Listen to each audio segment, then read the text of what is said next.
Hello, Sweet Tooth here. I hope your day is going well. Gonna play some more Katawa Shoujo. I am saying that so wrong. I'm sorry. Which one did I leave off on?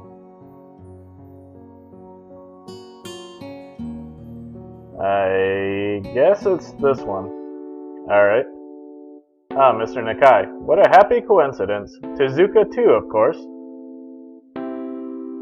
He nods courteously to Rin, who does not acknowledge him back, then turns to me because obviously it's me who he had some business with. One second, I just gotta check up on something. Alright. There's something I forgot to mention on Monday. I nod and wait impassively because I can't even begin to guess what he forgot. The feeling of the handle delving deeper into my skin doesn't make me feel enthusiastic about this interruption either. It's about your medications. Since you haven't been that long on your current medications, there might be some unexpected side effects, which might require adjusting dosages or even changing to another kind of medication. So we will do a few tests regularly, but what I want is for you to keep an eye on everything in your condition that feels off, if you get what I mean. Nausea, headache, anything. And come and see me if something happens. Alright. So how are you? Everything fine?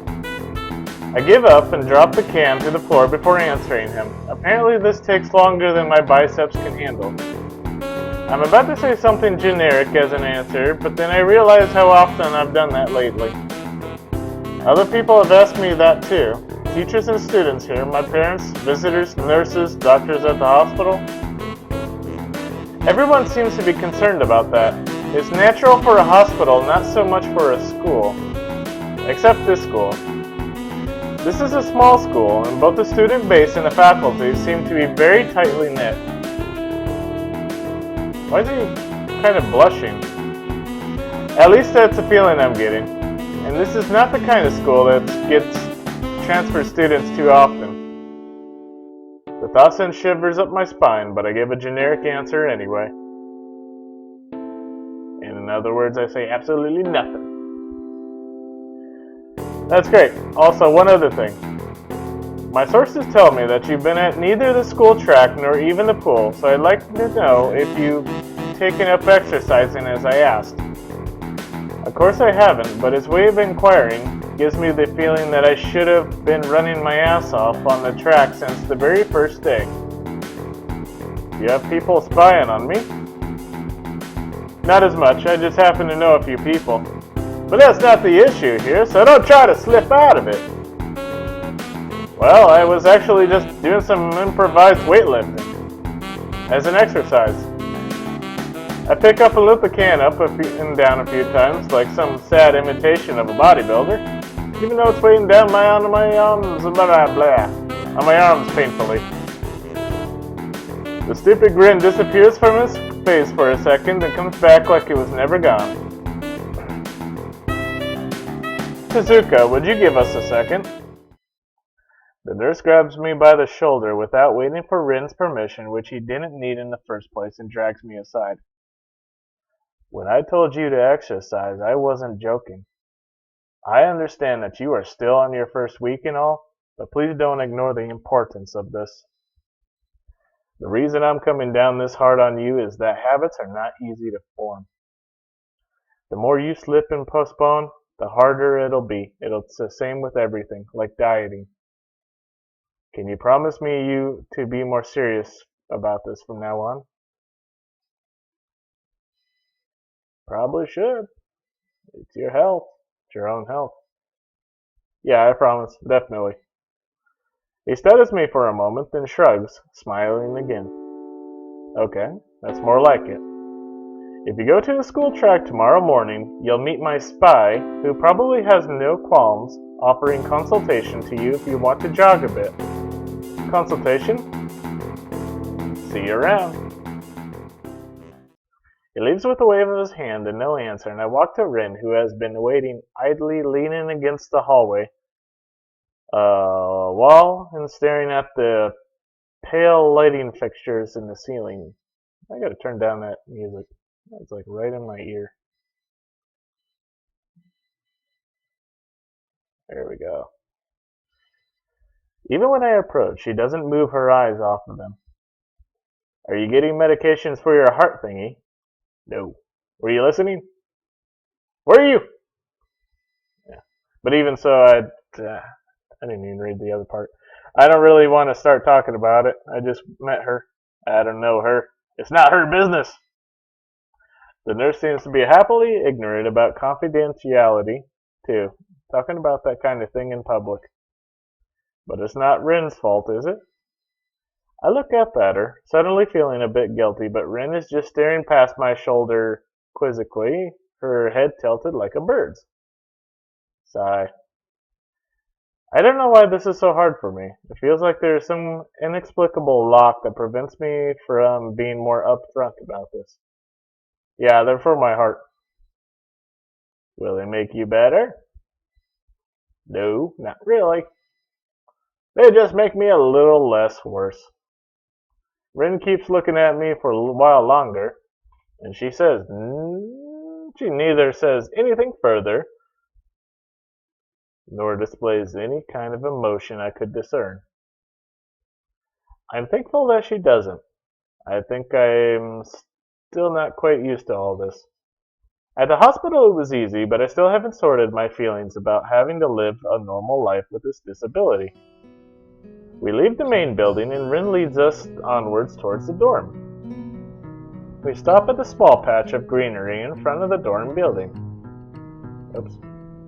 The dorm is built on a slightly elevated ground with a wall and a few trees that everyone has to circle around every time they come or go. It's probably the only inconvenient design in the school. The entire wall, made of the same kind of bricks as the building itself, has been covered with some sort of a painting. Most of it is still more mere sketches, quick lines drawn with black and white against the gray plastering that covers almost the entire length of the wall, but some places look a bit more finished. There are human faces and legs and hands. I can't quite say what the painting as a whole might portray. Stacks of what seem to be paint cans are arranged in piles on the ground beside the wall. See? The left side is hardly off the ground yet. It's because I couldn't get in the mood yesterday, so I gave up and went to meditate instead. And it was Sunday morning. Oops. I have to work on it, but the guys from art class are helping with the negative space and base surfaces whenever, which is a problem. It's easier to paint big areas if there are a lot of people with hands. The reach is better and it's faster too. She goes on a tangent of a tangent, waving a little with her arm, or whatever of it there actually is, to demonstrate even though I got the point already. The white cotton of her sleeves flaps around and it makes me think it could look sadder than it does. But it makes me feel out of place, like almost every tangible reminder the student base's special properties has in the past few days. This girl doesn't notice my dreary feelings, of course, or the fact that she lost me a while ago already. It just keeps on blabbering. So that's why I'm trying to figure out if there is something I need to figure out and then figure that out before it's too late and all hope is lost. Why would the hope be lost? Well, because she needs to figure it out. Didn't you just listen to her? Because paint has to be painted, and then it has to dry, and then it has to be painted over with another kind of paint. It takes time. She finally stops, apparently thinking she made some kind of a statement that makes sense. Well, it does. I think it's best to start from the top. So, this is your project? You did this? Yes. Yes. All of it? Yes. Nice, but I stumble with my words, suddenly feeling like I walked straight into the minefield of political incorrectness. Get over it, man. It's okay, you can say it. I probably won't get mad. I blush really hard. I don't really know what would be the right thing to say, if any.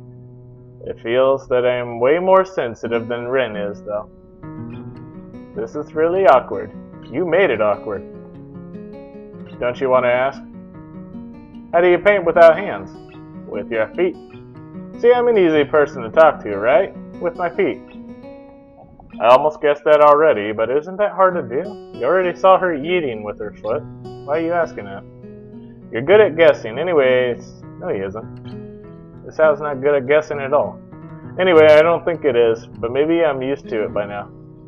I can't get my mind around the fact that she could be an artist, but seeing how adept she was using her feet to eat, her figure painting might not be a problem either. Neither of us have anything more to add to the subject.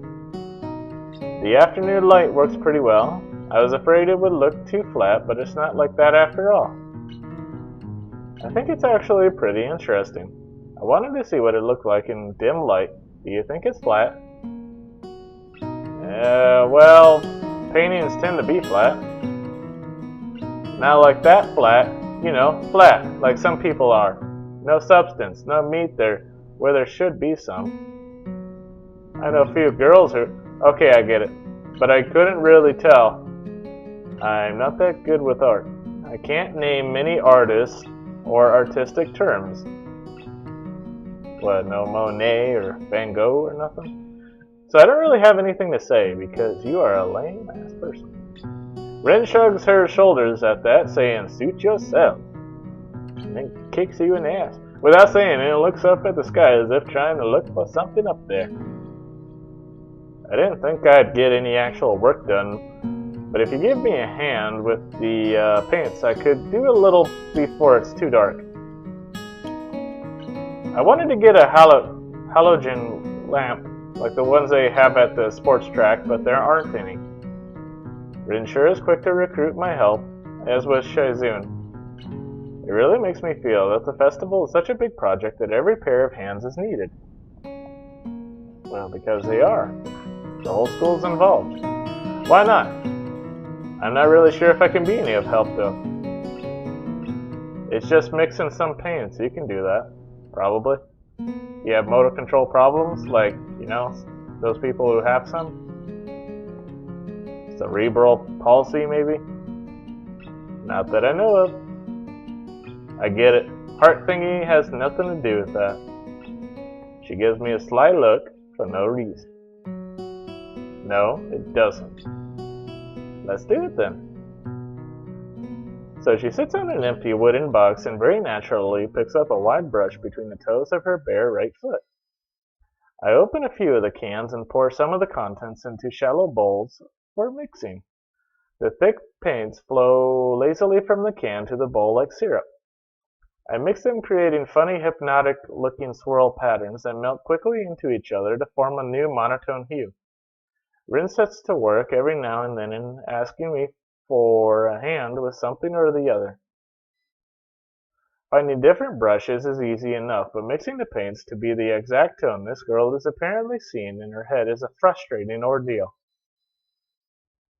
She wants precision down to the last milliliter before she is satisfied, but her instructions are obscure at best. Add half a splash of green. I crouch down to pick up a can of bright green. The other green. This green.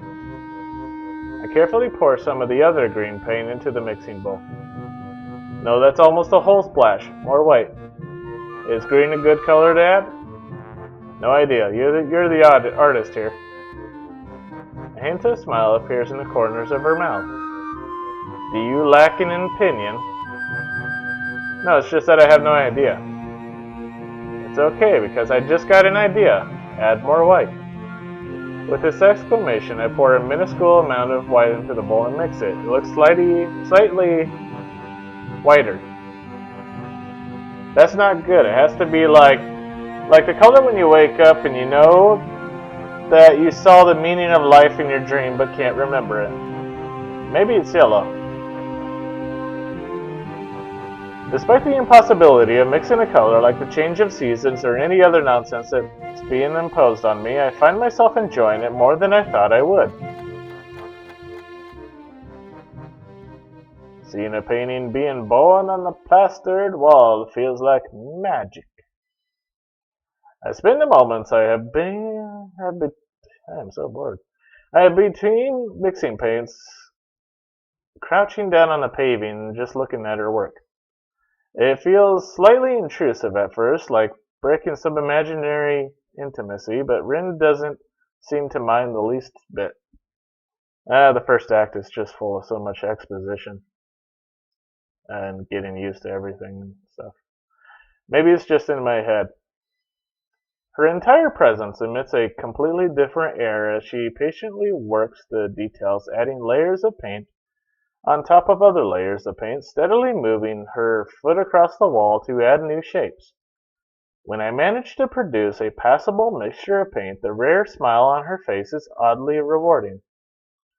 Apart from the few words, then, when discussing paint mixes, neither of us says a word for the longest time, and even those short discussions soon evolve into a shorthand, both of us developing and using weird impromptu code words for various paints and hues, as if there was some need to conserve words and breathe in sound. What? What did I just read?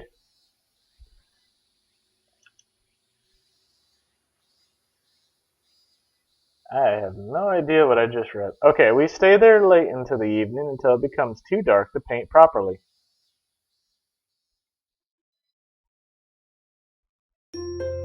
Oh, thank goodness. Move on to something else.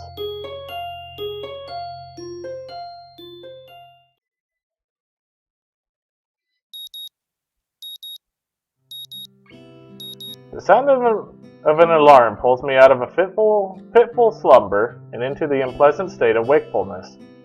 I linger under the blanket for a few minutes, gathering energy to rise up while making excuses as for why I already haven't. Honestly, I wouldn't mind staying here for all day. School is surprisingly exhausting after a long pause, and the culture shock still has not faded, I think. Why? Everything seems pretty calm. Why would the culture shock still be there? Still, despite getting an impression, you really haven't run into anybody with really bad disabilities. Well, like, shoved in your face and you gotta deal with it. Still, despite getting an impression that skipping class is easy here, but they actually do have pretty bad ones in here. You just don't see it right away. You gotta dig into it. I don't think they're going to let me get away that easily. And the nurse is bound to keep breathing down on my neck with the talk of exercising as well. So eventually I do rise up, swallow the morning medications, and put on my old soccer clothing. Thanks to my condition, I was exempted from taking part in gym classes at Yamaku, so I didn't get issued with a gym outfit. I'd order some to cover such a contingency, but wearing my old soccer clothes is kind of nostalgic. I can't use them for that anymore. Whoops. So maybe they can get a new life this way. A bit like me.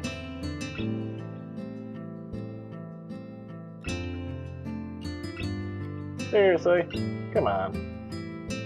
Go back to full screen. Ugh. I can't use them for that anymore, so maybe they can get a new life this way. Sorry. A bit like me. After all, if I'm going to start taking care of myself, I can't afford to slack around. I'll start from the basics. Basics which include keeping the rest of my body in shape along with what little I can do to strengthen my heart. Maybe then I can go back to something approaching a normal life, or at least something where I'm less likely to fall over dead at any minute. I'm surprised to discover that I'm not the only one present at the track. Not just that, but it's a face I've seen before. The prosthetic-legged girl who bowled me over in the hallway yesterday is running on the track, lifelessly, like a half-mechanical gazelle. What was her name again? It was a short one, but I can't remember. She seems to be running laps at a somewhat easy lope, her prosthetic legs clacking rhythmically on the track surface. I wonder what reason she has for running this early in the morning. Maybe it's something akin to mine. And the nurse is oppressing the poor girl to just like he is oppressing me.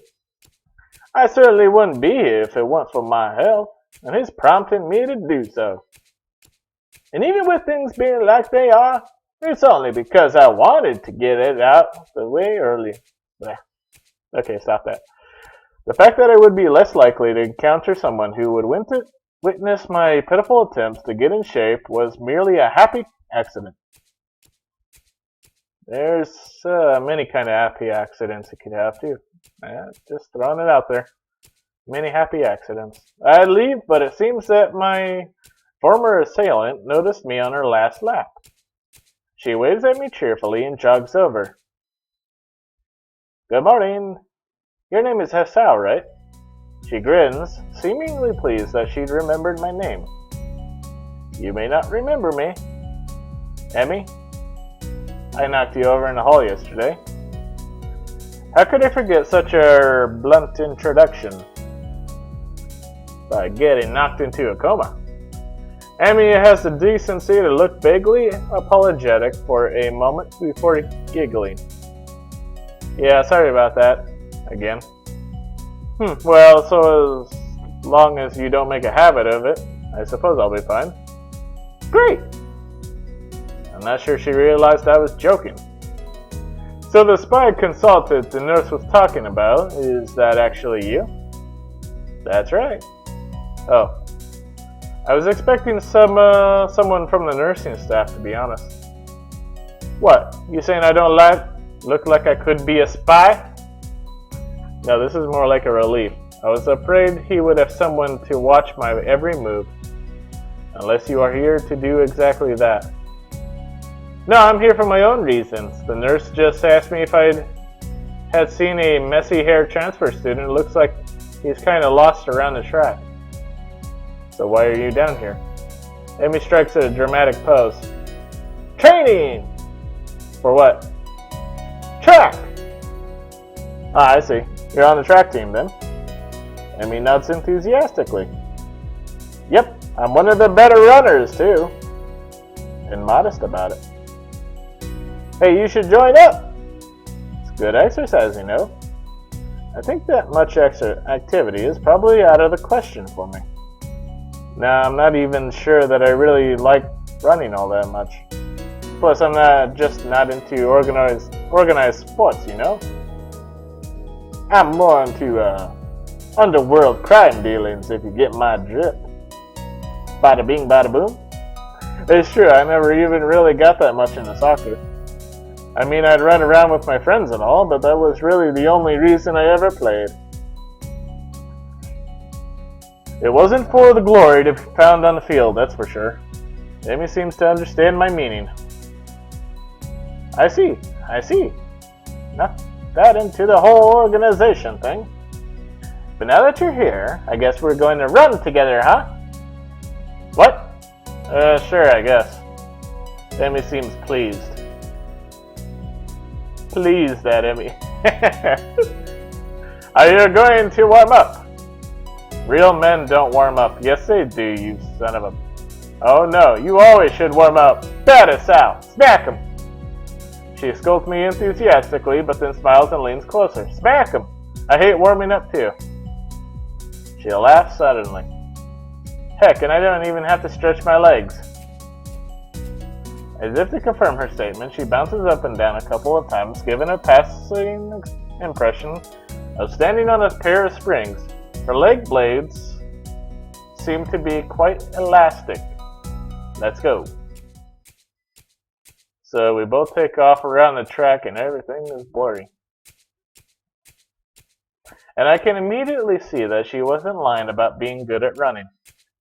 Emmy moves fluidly, throwing herself into the run with a sort of wild abandon. I find myself concentrating more on running properly. Hands spread right. And something about hitting on the balls of your feet rather than the heels. I try to match my stride to Emmy's, but it's pretty difficult. Apparently, I'm not very good at it. Maybe Emmy could help me with that sometime. I am really not feeling up to more than a couple laps today and slow to a walk pretty quickly.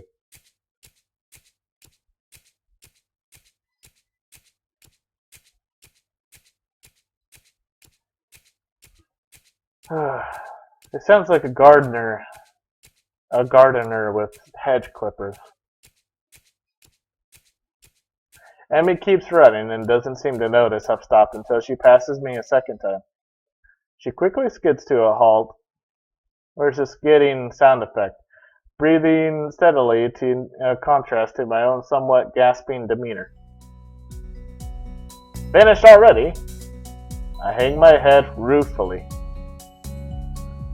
Yeah. I'm not in very good shape right now. Amy nods and grins at me again. She seems to do a lot of smiling. Well, the important thing is you started, right? Next time you just have to try to hold out longer and then longer and then longer, and eventually you'll be great. I'll keep that in mind. But I think right now I'm going to go get ready for class. Shouldn't you? Emmy shrugs unconcernedly. Nah, I've got plenty of time. I noticed that she's not wearing a watch. Are you sure? Another careless shrug. Not really, but I've got to finish my routine. See you later, Hasao. Yeah, see ya. I'm not sure whether this morning's experiment was a success or a failure, but I'll admit that I do feel slightly good about getting out there this morning. And like Emmy said, I just need to keep at it in order to get better, right? Practice makes perfect. Or something like that. It's nice at least to feel like I've taken some semblance of control over my own health. I'll have to try to keep this up. I head back to the dorms to wash and change into my uniform, trying to resist the urge to take a really long and hot shower. Well, there's more drawn on that now, or painted. I'm tired from all the running, so I just want to unwind, but I don't want to break my slowly building routine of getting to school before the morning rush. After taking a long shower anyway, I dry myself off and get out of the stall to put on my clothes. Out of nowhere, a shadow appears within the mist, looming and radiating malicious intent. It bursts through the fog. Sup? What are you doing here? What the hell? You scared me. What's your problem? I should be asking you that. I've been looking for you all over the place, man. What do you mean all over the place? I wanted to ask if he's been looking for me like that. Stark naked, but hold my tongue back. I finally realize I'm still naked too, and quickly hold up my shirt in front of me, but Kenji doesn't seem to notice a thing. His glasses are fogged up, but then why doesn't he wipe them off? Is his vision so bad it's like he is perpetually seeing through fog? You know your room? And yeah, that's it. I still had to get up, though. Whatever, it's not important. Can I borrow some money? He puts on an innocent face and looks away, trying very hard to look very casual. It doesn't work. He's as transparent as his window pane-sized glasses. Talking neutrally like this, wearing nothing, feels awkward. Actually, somehow it's even more awkward to be naked in front of someone when they can't see me being naked. To say nothing of the fact that he's naked as well. I try to brush the feeling off with a little success. Money? Sure. Awesome! Wait, why do you need it? Can't you just give it to me because I had the goodwill not to run through your pockets while you were in the shower? I could have, but I exercised restraint. And in the end, isn't it the thought that counts? Come on, be a pal. That makes no sense. If it's the thought that counts, I should withhold payment. Since his thoughts were so clearly impure and his intentions are probably even more sinister, since he can't tell me what they are, I say as much to him. I'm offended, man. But if that is your game, then fine. I guess I have no choice. I want to order pizza. And I already have most of the cost of the pizza. I need your help for the rest. I get some of that pizza too, right? No! Are you serious? Yeah, I would give you some, but you have class and you don't have time to eat a pizza. What about you? I'm not going to class. I have to wait for the pizza and pay the guy, and then eat it. It's not easy. You have to obtain the pizza stealthily. If you don't, everyone will see you, and the pizza, and then they will ask for a slice. It's a hard world out there. Everyone wants a piece. Then you're left pizzaless in an unforgiving world. It's happened before, that's how I know. Every day I plan a vengeance so that when the people who wronged me order pizza, I will be there, ever vigilant. Kenji strikes a dramatic pose, completely without irony. But yeah, I only need like 400 yen. Please? You're my only hope. I can't go outside and buy my own pizza, it's too far. I try not to go out unless it's absolutely necessary. Let me tell you what happened last time I went out without carefully planning it out in advance. I was outside. I can't remember what I was doing. Something. Standing? Maybe wondering how I got there. And then, out of nowhere, it happened. Like a flash of lightning, splitting the sky. Like how you split a sandwich into 2 equal pieces to make it more manageable to hold and eat. A bird crapped in my head. It was the second most shocking moment of my life. What was the first? He ignores me and keeps going. I want to grab him and shake him. And is he just trying to keep momentum? I'll go with that, even if it's more likely he just didn't hear me. It was like in the openings to some kind of anime show. You know how there's always a part where the main dude is fighting his rival and they fly at each other and clash swords and there's like big dramatic color to roll auras and zoom? It was like that, but with poo. Okay. So yeah, I need some money. Please, don't leave me hanging, man. I only need 1,000 yen. I thought it was 400. Okay. What? I'll pay you back, I swear. You better. That's what it means to borrow stuff. I don't know when I'll be able to pay you back. You have 1 week. Ah! Kenji winces and makes a noise like a dying cow, a particularly disturbing fact given that his baton is conducting freely. You're not supposed to be so tight-assed about money between brothers in arms, man. Men have it bad enough as it is. Did you know that male porn stars only make about half of what female porn stars make? That doesn't mean anything unless you're a porn star. So maybe I am a porn star, on the side, struggling to make ends meet as I fight the feminist agenda. You can't even spot me, you crumbs, you bastard. Nobody understands. Nobody! Wouldn't feminists be against pornography in the first place? This feminist agenda stuff again? This stuff is important.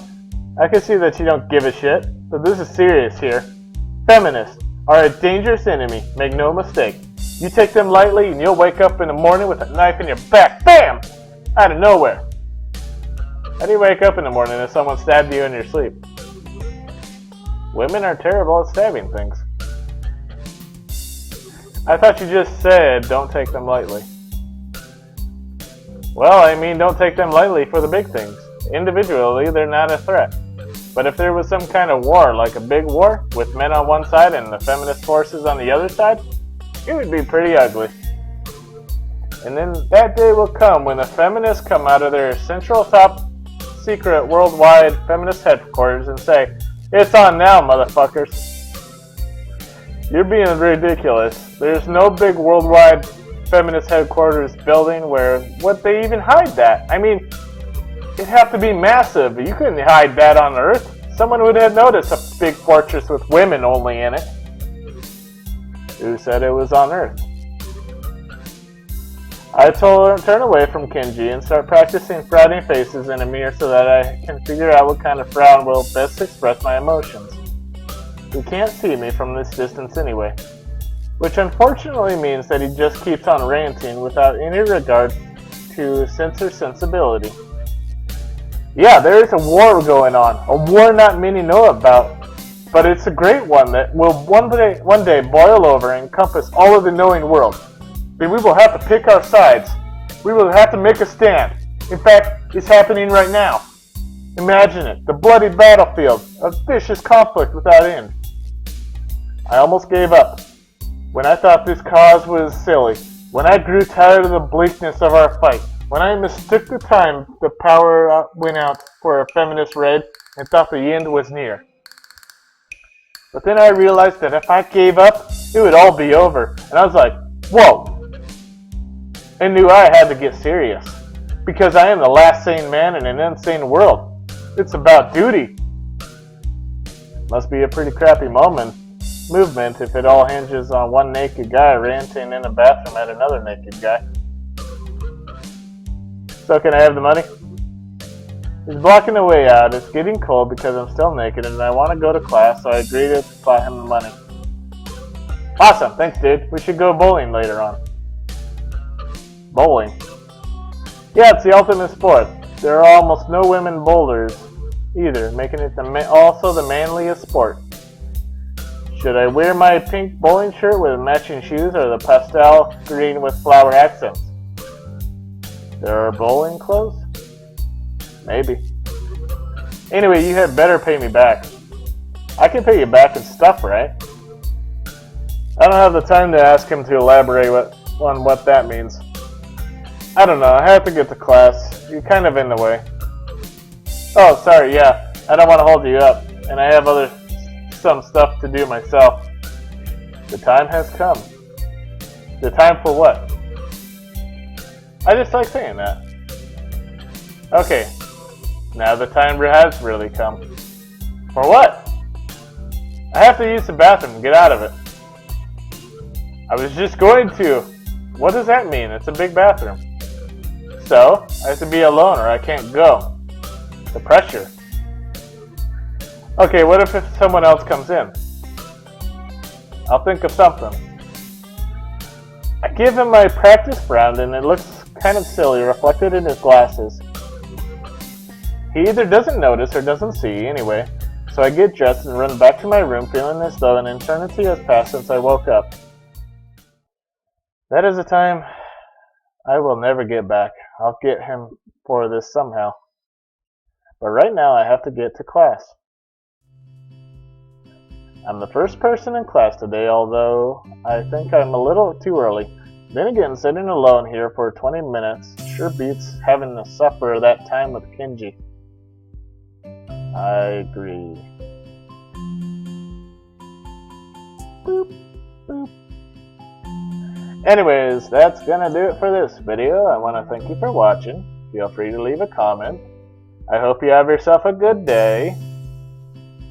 I love you. This is Sweet Tooth, signing off.